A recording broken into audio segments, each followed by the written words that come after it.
adjustments on the go. You know how it goes, right? So it may be a little tiny bit noisy because, we're out in the open with nature, but we'll make it quick and get to the point so that you can get what you need to start off your week. If this is your first time joining me, hello, it's Patricia Hayes. I am your executive advisor, career empowerment coach, and authentic networking strategist. And I am on the road this week. I've been taking my daughter to get started in college halfway across the country in California. So, thus the adjustments on the fly as we go along.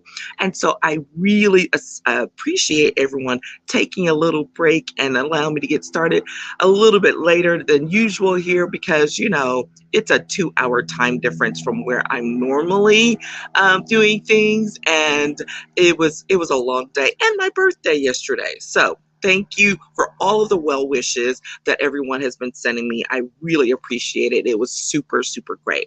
So to jump in today, we're talking about leveraging your networking opportunities for growth. And this is really important to note because a lot of times people will just use those relationships that they build, but they don't know what to do with them in order to move themselves forward and to actually grow. And so that's what we're going to talk a little bit about today. The first point that I want to make sure that, or clarifying point, I want to make sure to lay out there is that leveraging is not manipulation or misuse. Okay, those do not mean the same thing. Leveraging does mean like you see something, you acknowledge it, and they're like, how can I use that in order to literally get you to the next point, right? But in a very genuine, authentic way, not one where I'm literally just manipulating a situation or using someone just to get what I want without any context for how it can grow and be used in a much more let's see, what's the word I want to use? In a much more effective way that maintains long-term growth and maintains long-term relationships. So think about it that way. If what you're going to do is in some way going to potentially abuse the relationships that you have, that is not what you want to do. So we want to make sure that you minimize that. Okay. So the first thing that we want to make sure we talk about is that focusing on maintaining a healthy network. A nurtured network is a healthy network. It is a successful network. And I want to make sure that that's what you're doing as opposed to trying to manipulate things or making sure that you're not doing what you're supposed to be doing, right? If you're focusing on building and maintaining a healthy network, that is what will get you where you need to be for the long term for growth purposes. Okay. You cannot get to where you need to be without maintaining and keeping a healthy network. So that's the first thing we want to make sure that we focus on. The second thing is you want to make sure that you're consistent engagement, that you have consistent engagement in order to be able to effectively leverage what you're doing. All right. If you're not consistently engaging in what it is what you need to be doing for your professional career, then that's going to be problematic because we've already talked about before that those inconsistencies are what will keep people from trusting you and keeping in touch with you because they're like, we really don't trust what she's doing. Those are my nephews going in. So as we said, I'm just adjusting on the fly. But if you're doing that, if you're being consistent, that will help you long term for, again, leveraging the relationships that you need because people will have built up that relationship with you. You will have some consistency in how you address and how you deal with your network that you've been nurturing all along. And that will help you. So, for example, I know that there are times when I've had something come up that I wasn't expecting, and I'm like, I may have to call, let's just say I may have to call Heather and be like, Heather, I've got this thing that came up. What can I do? Or, how can, is there something you can help me with to make sure that I can fulfill the obligation or to meet the obligation in a better way? Okay. Well, guess what? That relationship with Heather only works, and my call to her about that only works if I've been engaging with her regularly beforehand. Okay, because when you call people out of the blue, unless it's a 20-year relationship, most of the time that doesn't work. People are kind of suspicious. They don't trust you. They're like, what is really going on here? And they may feel like, is she just trying to use me to get to the next level? Okay, so consistency in what you're doing and how you're reaching out to people. Remember, if you've heard me teach this in any kind of way, I have this whole system about about tiering your contacts. And that just basically means that you recognize where you are with each of those. And then you say, okay, these are the folks I'm probably talking to once a week, once a month right now, because maybe you're working on a project with them. And so it requires a lot of engagement. Or perhaps you've got folks that you're now like, I talk to them once a quarter, once every 6 months, even once a year. Okay. And you make sure that you stay in contact with those people in that way.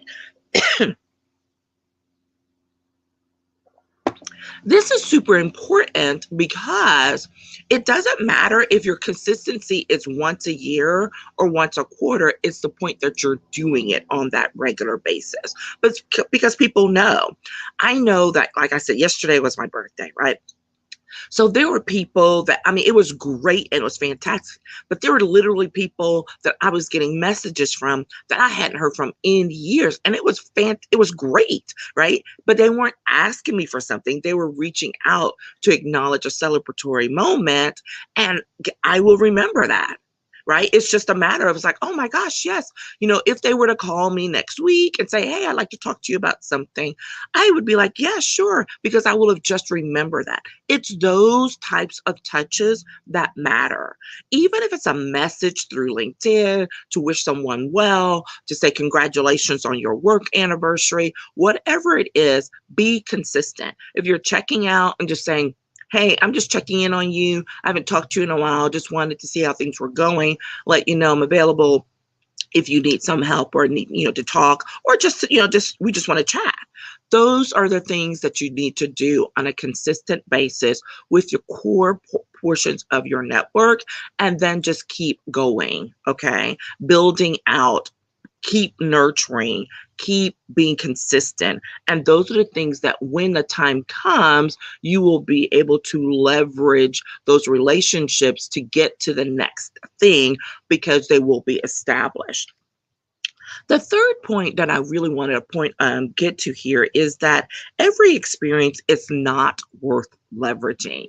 Man, yes, did I just say that? Yes, I did. Every experience is not worth leveraging. Okay, it's not worthy of leverage. So what does that mean? Well, just because you have a great experience doesn't mean it's something that you need to say, okay, how can this be utilized to get to the next goal?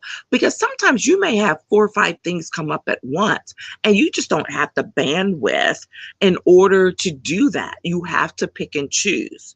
Okay. Trust me, I have tried it. I've done it where you're trying to do too many things at once and you either get burnt out, you get exhausted, or you drop the ball on something. We don't want any of those things to happen. All right. So if you have multiple opportunities, or let's say it's only 1 or 2, but you're like, that may not be the right thing to leverage for where I'm trying to go. Like, is it worthy of that? Here are some tips to make that decision. One is does it have the greatest impact? Choose what has the greatest impact. Okay. So if you have an opportunity that, let's say speaking, y'all know I do a lot of public speaking. So let's say it's a public speaking opportunity. And if I go and I speak at that, and I'm like, okay, how do I want to leverage this for future growth? So sometimes when I do major speaking engagements, I may give an incentive to the attendees afterwards, right? That may include a free piece of content, some access to me for a limited time or something like that. But I can't do that every time. Because number one, it's only me, right?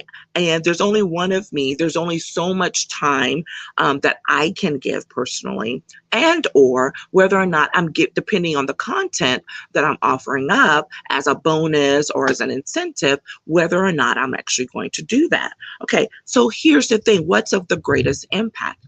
Do I do that for something where I'm only speaking to 10 people and it's got a limited audience, or do I do that for the event that's got 200 people in attendance or potentially and even more? And so depending on what it is I'm trying to do and what opportunities I know are lying ahead in the future, then for me, it may be the 200-person thing because maybe only 10 people will respond, right?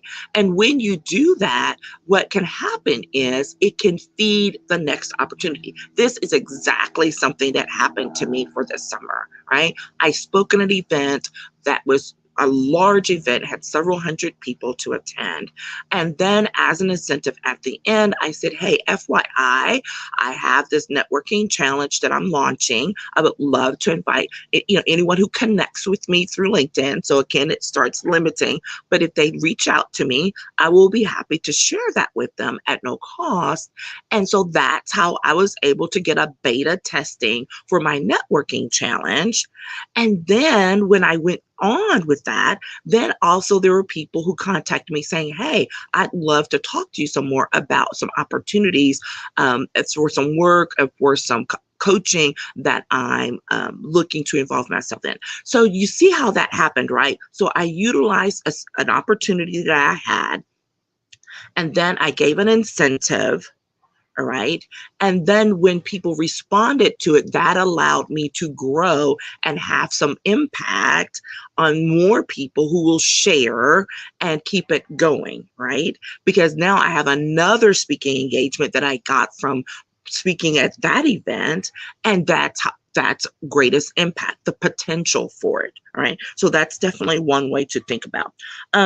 Which gets me to the other, which is if you get a lead to the next level opportunities, right? So those, they kind of feed off of each other. Greatest impact could be purely numbers, or it could be who's in the room. So it doesn't have to be who's, the greatest numbers, but if you have a very influential person in the room, maybe that's the opportunity that you leverage. And then the second thing is that if it leads to next level opportunities, okay? So I shared that example, kind of had two things in one, right?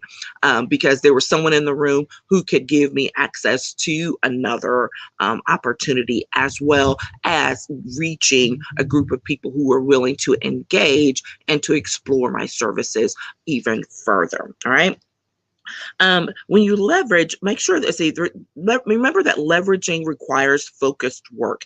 You can't do that for everything. That's how I started off. You have to prioritize. And sometimes if you get the opportunity, maybe you can step back and you'll be able to go back and leverage something that you weren't able to leverage right then. A lot of times, it's in the moment, but every once in a while, it's possible to be able to step back, maybe make a call, send an email, send a text message, and be able to re-engage with someone. So you can say, hey, this came up during this time. I wasn't able to do that at that time. I didn't have the capacity, but I would love to revisit. Okay, I've done that as well, right? From an engagement I spoke with, and I knew that person was busy right afterwards. And so I just dropped some notes, to them afterwards saying, hey, whenever you get a chance, I would love to chat with you about what other opportunities that we can facilitate moving forward. And guess what happened? It took about a month or so, maybe even a little bit longer, because that was an event that I spoke at in June.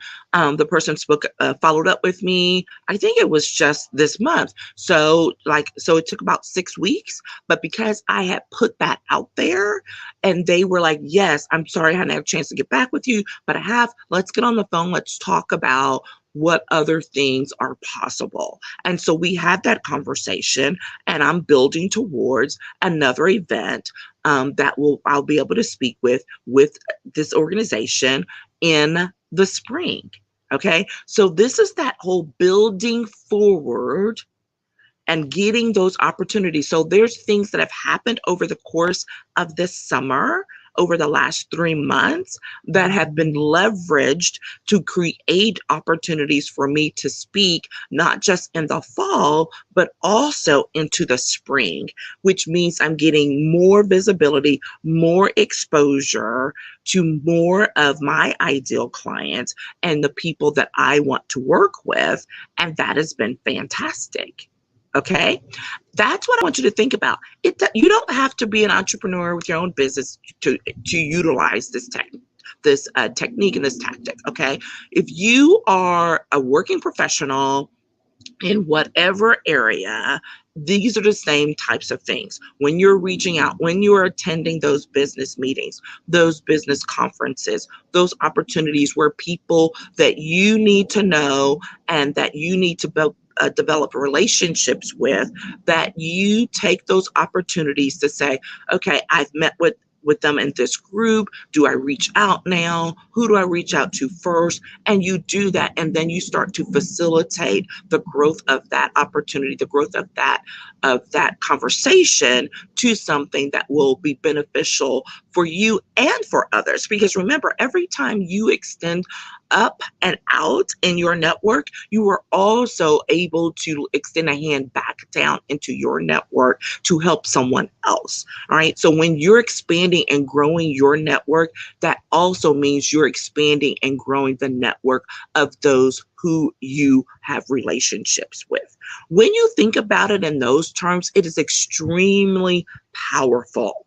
It's so powerful to think about, hey, this is that whole part when I say this is not just about you, because it's not. When you do it correctly, when you're consistent, when you nurture your relationships, you're not just building your own professional network and relationships, you're helping to build out the relationships and the network of those around you, of those in your network as well. Okay, so those are some tips and strategies for leveraging your network opportunities for growth. I'd love to hear from you if you have any questions, concerns, like, I don't know, I need to talk a little bit more about that. Feel free to reach out. You can absolutely reach out to me. Let's see if I can get it. I don't know that I will be able to. Oh, see, there were some comments. Hey, Talisha. And I will put my web address in there, patriciavhayes.com.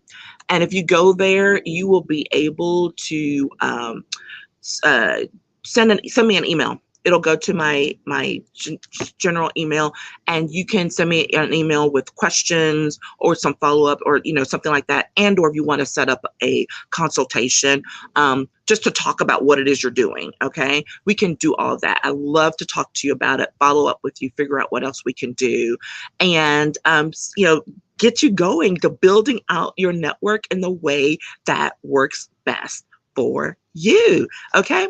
All right. That's what I'll have for you today from sunny California. I look forward to catching up with you again soon. Don't forget to check out Wednesday's series. Wednesday is the pre-recorded coffee chat where we are finishing up the Redefining Superwoman series. That has been a very popular one. And so I'm looking forward to having that finished out with you and for you on Wednesday. Okay, take care, everyone. Look forward to following up with you soon. Talk to you later. Have a great day. Bye-bye.